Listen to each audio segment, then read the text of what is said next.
Welcome, dear friends. Karibu nshuti. This is another day the Lord has given us Inundi munsi Imana yaduhaye that we may share the word of God. kugira ngo dusangire ijambo So ry'Imana. we invite you, Turabararika come and share the word of God. muze dusangire ijambo I ry'Imana. believe this is a chance. Ndizera ko yari amahirwe And when a chance comes, you use it wisely. kandi amahirwe abonetse yakoreshe neza. So we invite you. Turabararika You already subscribe on this channel, mwiyandikishe kuri iyo Umucyo channel Ministries, y'Umucyo Ministries YouTube, and see UTV, urabona UTV and then we enjoy the word of God. mwishimira ijambo ry'Imana Daily. buri munsi. Feed your faith. Wubake kwizera kwawe You'll become a winner. uzatsinda. So let's stand the word of God Reka dusome ijambo ry'Imana as we pray.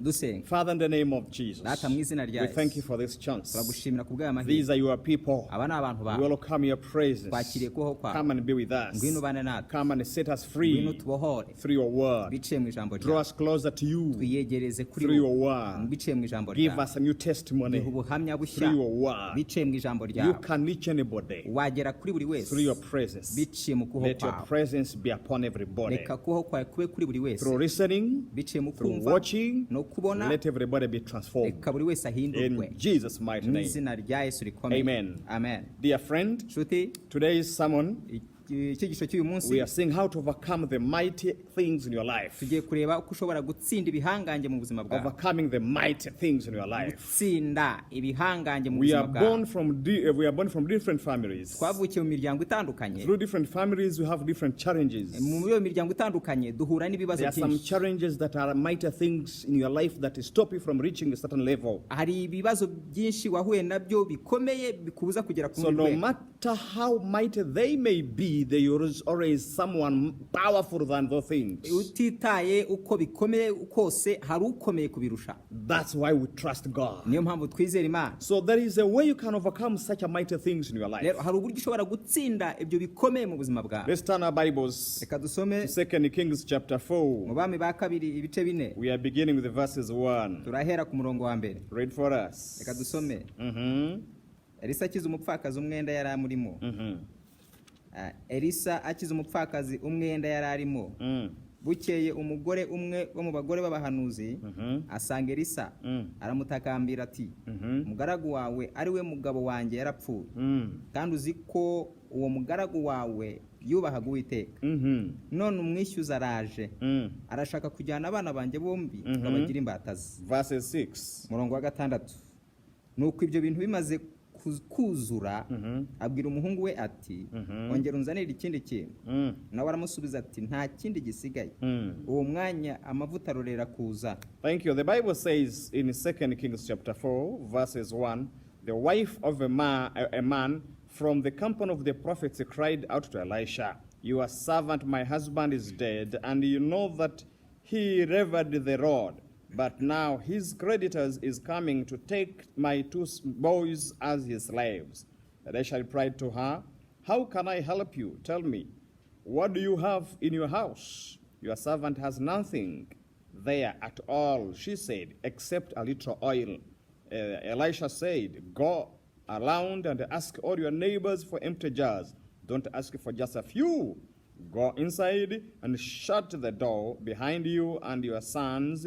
Pour oil into all the jars, and as each is full, put it aside. Here we see how the man of God helped this woman. Hano turabona uko umukozi w'Imana yafashije uyu mudamu. This woman had great giants behind her. Uyu mugore yari afite amajeya iruhande rwe. These giants want to take the children Aya majeya basha gutwara abana because be of the credit the husband had. kubera umwenda se So yabasigiye. because of this date, Bitewe n'uyu mwenda this woman was not happy. uyu mudamu ntibyari She had bimuneze. challenges. Yari afite She ibimuhinyuza. had lost the husband, Yatakaje umugabo we. and she remained with 2 sons. Agumana abana babiri. And now even the 2 sons were going to be taken by the creditors. Abana be babiri bagiye gutwarwa n'ababere This was a umwenda. big giant for her. Aba bari amajeya ari imbere ye. So the Bible says Bibiliya iravuga ngo she was in tears, yari mu marira but she remembered something. ariko yibuka ikintu A kimwe. way of overcoming the giant. Yibuka inzira ishobora gutsinda Number 1, ibyo bihanda. she went to meet the servant of God. Icya mbere yagiye guhura n'umukozi w'Imana. Whatever thing you might be going through, ibintu byose waba ucamo there is somebody greater than those things. hari umuntu ukomeye kuruta ibyo ngibyo. Whatever things that stops you, ibintu byose bikunaniza remember this. ibuka kino, Your Creator has a solution for it. uwakuremye agufitiye igisubizo. This is a word of prophecy to Iri you. ni ijambo ry'ubuhanuzi. Whatever things that took your peace away ikintu cyose cyagutwaye amahoro is yawe going to be defeated in the name of kigiye Jesus. gutsindwa mu Your izina rya peace is Yesu. coming back. amahoro yawe aragarutse. Whatever power that stops you from excelling, imbaraga zikubuza kugera kure it is going to be defeated. zigiye You will gutsindwa, excel in life. bagera kure mu buzima. Whatever disease that was stopping you indwara yose yakunanizaga is going to be igiye defeated gutsindwa because of the blood of kubera Jesus. amaraso ya Yesu. Whatever demon that was tormenting you dayimoni wakubuzaga amahoro is going to be defeated agiye by gutsindwa the blood of Jesus. kubw'amaraso ya This Yesu. is your testimony. ubu ni ubuhamya In the bwawe. name of Jesus Mu izina Christ, rya Yesu. by the blood of Jesus, Kubw'amaraso ya Yesu. you are an overcomer. uri umutsinzi. So the Bible says, Bibiliya iravuze ngo this woman came to Elisha uyu mugore aza kuri Elisa and she said, aravuga ngo these men are going to take my 2 sons. dore abantu baje gutwara abana banjye, I have no solution. nta gisubizo mfite. The Bible says, Bibiliya iravuga ngo Elisha asked her, Elisa aramubaza what do you ngo have?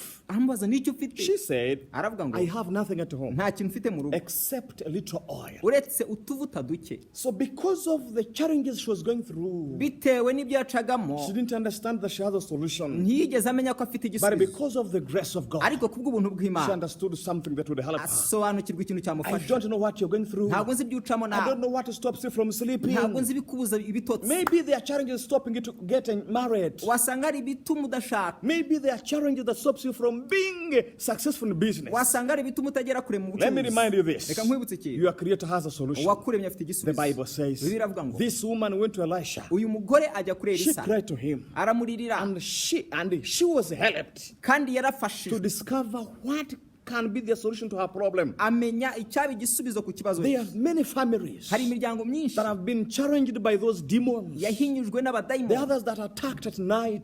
abandi baraterwa mu Children ijoro, can't sleep. abana They cry ntibasinzira, all the night. barira ijoro ryose, Young men can't get married. abakobwa n'abasore ntibashaka, Rejections too much on them. baranzwe. But let me remind you this. ariko reka nkwibutse kino kintu, That mighty giant before you icyo gihanda kiri imbere is yawe going to be defeated in the kigiye name of gutsindwa mu Jesus. izina rya Yesu. That evil spirit uwo mwuka mubi whispering to you that you will die soon kongorera ukubwira ngo is ugiye going to be gupfa vuba, defeated in the name ugiye of Jesus. gutsindwa mu izina Your rya Creator has a Yesu. solution. wakuremye agufite Let us igisubizo. see what helped this woman to become an overcomer. reka turebe icyafashije uyu mudamu gutsinda. As we saw, number one, nk'uko twabibonye she icya connected mbere, herself to the great men of God. yihuje n'abakozi b'Imana What do we bakomeye. learn from her? ni iki tumwigiraho? Verses 7. umurongo wa karindwi, 2 Kings chapter 4 verses 7. abami ba kabiri ibice 4 umurongo wa karindwi. Read for us.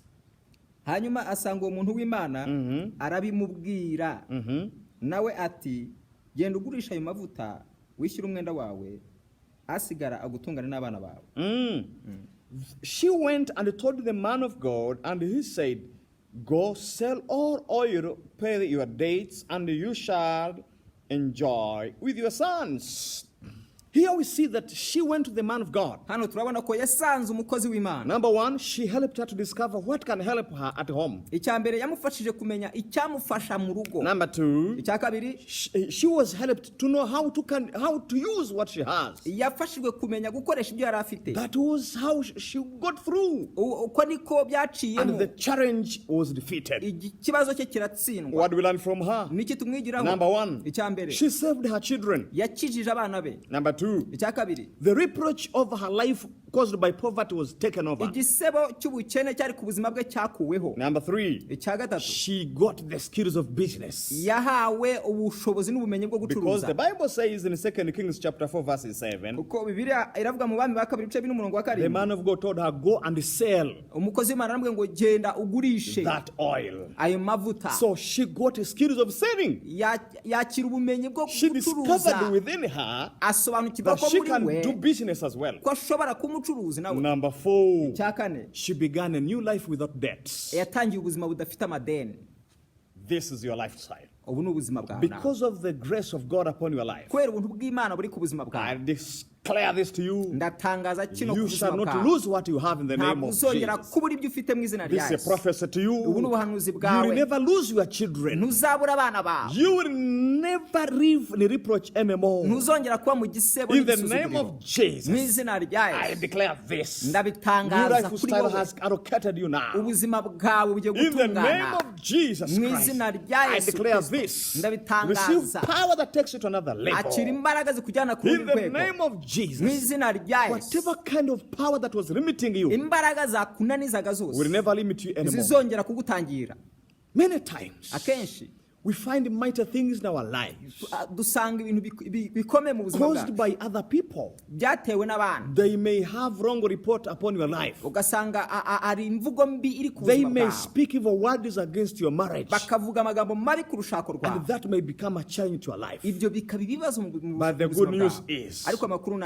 nayo one who created you uwakuremye will never let you down. ntabwo yakureka Confess these words. subira muri aya magambo I will never lose every opportunity God give me. uvuga ngo sinzabura amahirwe yose imana impaye Repeat these words again. subira muri aya magambo nanone Reproach will no longer hold me anymore. igisebo ntikizongera kumfata Repeat this again. subira muri aya magambo My time of breakthrough has come. igihe cyanjye cyo kubona amahirwe kiraje Repeat this again. subira muri ibi I nanone enter a new level of success. ndinjira mu rundi rwego rwo In the kugera name kure of Jesus. mu izina rya Repeat this yesu again. bisubiramo I will nanone not die. ntabwo I will live nzapfa longer nzarama to see the goodness of the Lord nzabona ineza in y'Imana my life. mu buzima In the bwawe name of mu Jesus. izina rya yesu Repeat this again. subiramo nanone Whatever kind of power is holding me imbaraga zamfataga will zose not control me anymore. ntizizongera In the kungenzura name of mu Jesus. izina rya yesu Repeat this again. subira muri amagambo Every nanone powers of devil monitoring me is defeated today and forever. imbaraga z'umwijima zangenzaga ziratsinzwe none In the n'iteka name of mu Jesus. izina rya I'm yesu a winner. ndi umutsinzi I'm a conqueror. ndi In umuneshi Christ Jesus. muri kristo yesu Because of Christ kubera Jesus. kristo yesu I'm more than a conqueror. ndi umutsinzi ndetse no In kurushaho Jesus' mighty mu name. izina rya yesu rikomeye Amen. amen Now the Bible says bibiliya iravuga ngo that as she went to the servant of God, agiye ku mukozi w'imana trembling, crying, atitira arira because of the men she left behind, kubera abagabo yari asize inyuma ready to take her sons, bari baje gutwara abana be the man of God helped her. umukozi w'imana aramufasha She understood asobanukirwa there is a solution back home. ko hari igisubizo kiri mu This is rugo a prophecy for you. ubu ni ubuhanuzi bwawe You spent the whole days crying. wamaze iminsi Your urira past was full of tears. ejo hashize But this is huzuye a prophecy amarira to you. ariko ubu ni ubuhanuzi Your bwawe time of crying is over. igihe cyo kurira Your time kirarangiye of tears is over. igihe cy'amarira It is a kirarangiye time of a new iki ni testimony. igihe cy'ubuhamya Your bushya Creator has come for your restoration. uwakuremye aje He has come for your kugusana rescue. aje In kugutabara the name of mu Jesus. izina rya yesu Say amen. vuga ngo amen I don't know what you're going through. ntabwo nzi ibyo ucamo Maybe you have mighty spirits fighting you. birashoboka ko ufite imbaraga Maybe zikurwanya there are spirits fighting your marriage. wasanga ari imbaraga Maybe there zirwanya are urushako spirits rwawe fighting your business. wasanga ari imbaraga You z'abadamu do zirwanya business, you rise and you ubucuruzi fall. umucuruzi ukazamuka Maybe there are ukamanuka powers fighting the education of your family. wasanga hari imbaraga zirwanya You go, amashuri mu you muryango study wawe and then it stops again. ukiga byangiza bigahagarara Maybe there are powers that fights you every night. wasanga hari imbaraga zikurwanya buri Maybe joro there's a kind of depression over your life. wasanga hari igitutu kiri ku buzima But here bwawe is a solution to you. ariko iki ni igisubizo Your cyawe Creator has come for your restoration. uwakuremye He aje has come azanye to set igisubizo you free. aje We kukubohora speak restoration over your life. turakubohoka In the name of Jesus izina Christ, rya Yesu. we release healing upon your life. We gukira release total restoration upon your life. We release restoration upon your business. gusanwa Let your grace be much in the name of reka ubuntu Jesus. bw'imana bube bwinshi ku buzima Glory to bwawe Jesus. icyubahiro ni Here icya is an Yesu. announcement. iri ni Your itangazo time of crying igihe cyawe cyo kurira has come to the end. kigiye kurangira Your time igihe cyawe has come. kigiye You live a life of debt free. waba ugiye kuba mu buzima budafite amadeni In the name of mu Jesus. izina rya Yesu. The Bible says bibiliya iravuga ngo in 2 Kings chapter 4 verse 7, mu bami ba kabiri ibice 4 umurongo wa 7 the man of God told this lady, umukozi w'imana abwira uyu mudamu now that you have got much oil at home, aramubwira ngo noneho wabonye ko ufite amavuta menshi go wawe and sell, genda ugurishe pay the dates, wishyure amadeni and enjoy the rest with your children. wishimire ibisigaye n'abana bawe The word of God ijambo ry'imana can bring multiplication in your life. byazana kunguka no kwaguka mu buzima bwawe Today, uyu munsi I speak new life. ndatura ubuzima bushya Today, uyu munsi I speak breakthrough ndatura kubura in the ibintu name bicamo of mu Jesus. izina Now, rya Yesu. let's see what helped this woman. uyu mukozi w'imana afashe uyu mudamu For her to Kuri- break through kugira ngo and abone overcome mighty things in her life. atsinde bya bihanda What bikomeye mu helped buzima her? niki cyamufashe Number one, icya mbere she went to the man of God. yasanze umukozi w'imana That's a big secret. iryo ni ibanga rikomeye. She never went to the witches. Ntigeze ajya mu bapfumu. She never went to the bar. Ntigeze ajya mu She kabari. never went for the drugs. Ntigeze ajya mu She went to the biyobyabwenge. servants of God. Yagiye ku mukozi That she w'Imana may get the direction kugira ngo ahabwe from the icyerekezo heart of God. kiturutse ku mutima So she w'Imana. went to the servant of God. Yashatse umukozi And the w'Imana. servant of God helped her Umukozi w'Imana aramufasha to discover the solution of her life. gusobanukirwa igisubizo cy'ubuzima bwe. Number two, Icya kabiri, she spoke the whole truth to him. yamubwije ukuri kose. Then she spoke. Yaravuze, You know that my husband died urabizi ko umugabo wanjye and he yapfuye had debts. kandi yari afite So amadeni. the debtors have come. Rero amadeni aragarutse, So they're going to take my son. baje gutwara abana banjye. What do you do? Niki And I yakoze? don't have anything. Nta kintu yari afite. When you open to God, Iyo ufungukiye you Imana, accept you are a sinner. ukemera ko uri You umunyabyaha, accept that you are weak. ukemera ko uri And umunyantege you nke, surrender your life to Him. ubuzima bwawe ukabuha Imana, He will give you His love. izaguha urukundo He will rwayo, give you His support. His azagushyigikira, Spirit will help you umwuka wayo azagushyigikira, discover what can help you to succeed. kugufasha gusobanukirwa icyagufasha ngo ugere Number kure. three, Icya gatatu, she did what she was told. yakoze ibyo yabwiwe. Let's read verse Reka 6. dusome umurongo wa gatandatu. 2 Kings chapter 4 verse 6. Abami ba kabiri ibice bine umurongo wa gatandatu. And when all jars were full, she said to her son, Bring me another one. But he replied, There is not a jar left. Then the oil stopped flowing. 7. She went and told the man of God, and he said, Go sell all the oil, pay your debts. You and your son can live on what is left. Woo!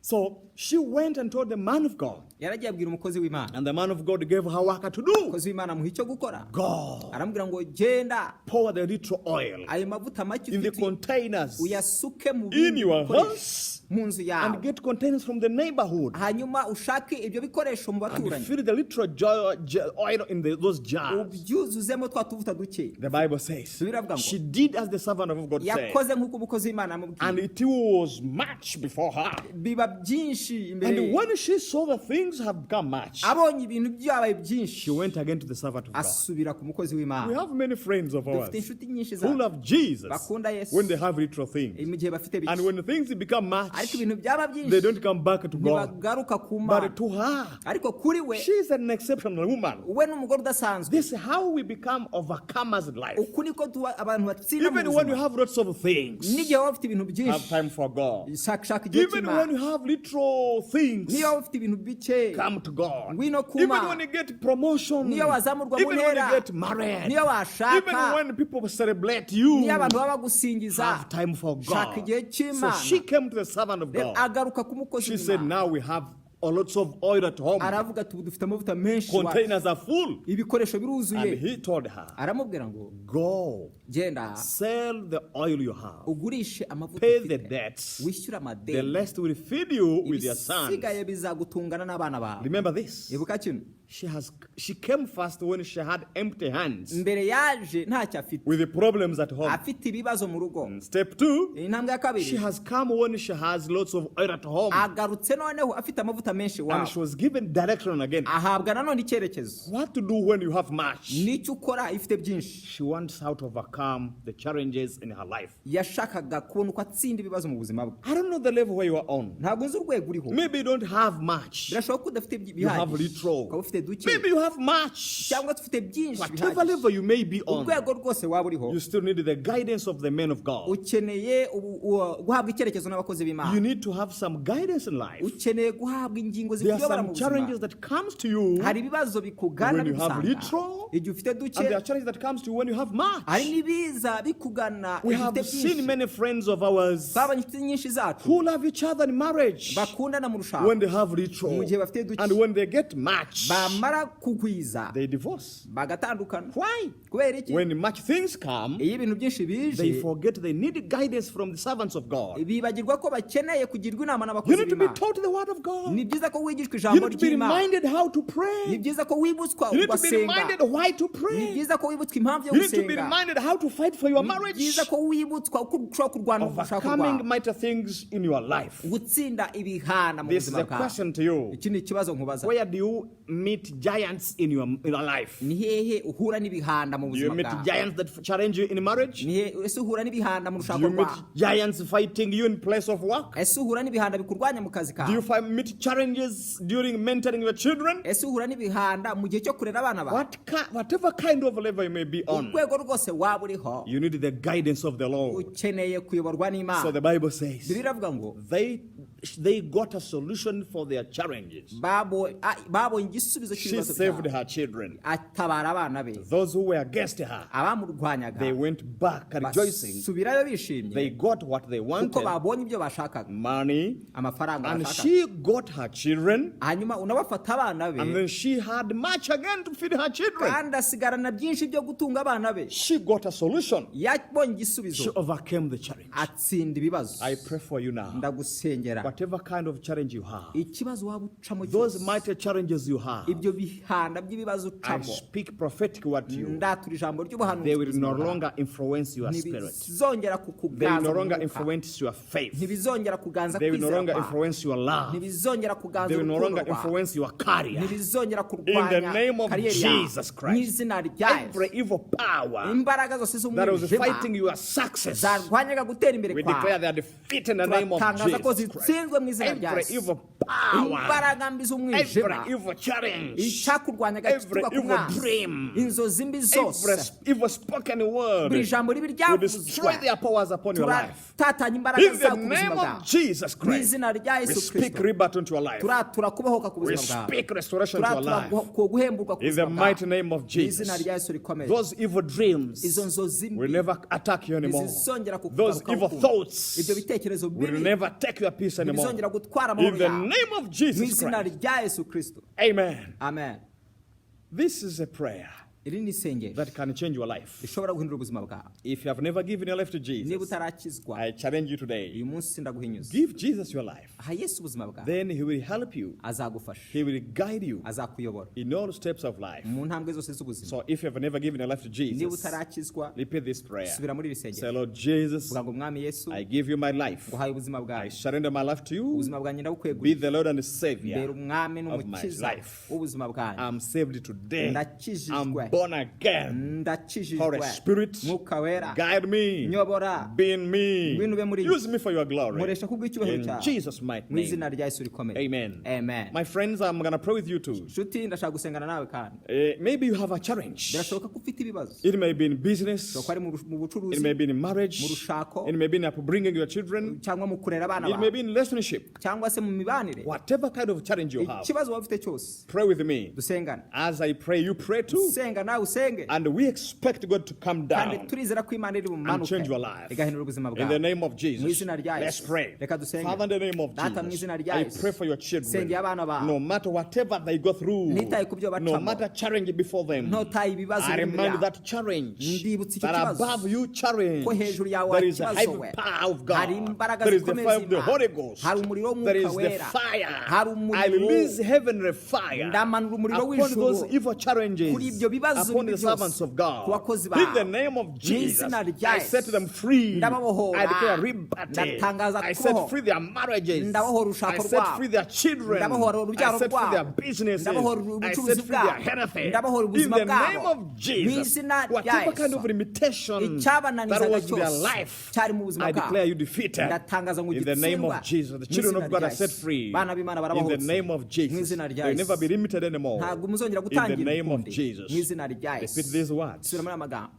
I'm a winner. ndi umutsinzi I'm a conqueror. ndi umuneshi My life is free. ubuzima bwanjye My burabohotse children are blessed. abana banjye My babohotse finances are restored. ubutunzi bwanjye My burasanwe dreams are inzozi restored. zanjye ziragarutse I live healthy. nzabaho I neza live longer. nzarama I will not die. ntabwo I nzapfa will live longer. nzarama The hand of God is upon my ikiganza life. cy'Imana kiri ku All buzima days of my bwanjye life. iminsi yo kubaho In kwanjye Jesus' mighty mu name. izina rya Yesu rikomeye Amen. amen Thank you so much, my friend. urakoze cyane inshuti I hope to hear more from you. ndizera kumva byinshi biturutse The muri Lord wowe. has done something in your life. iby'Imana gukoreye Expect it byizere biteganye and share whatever the Lord has done in your kandi life. dusangize iby'Imana akoze mu buzima More bwawe grace to you. umuntu bwinshi bwe ku In buzima Jesus' bwawe mighty name. mu izina rya Yesu rikomeye Amen. amen Amen. amen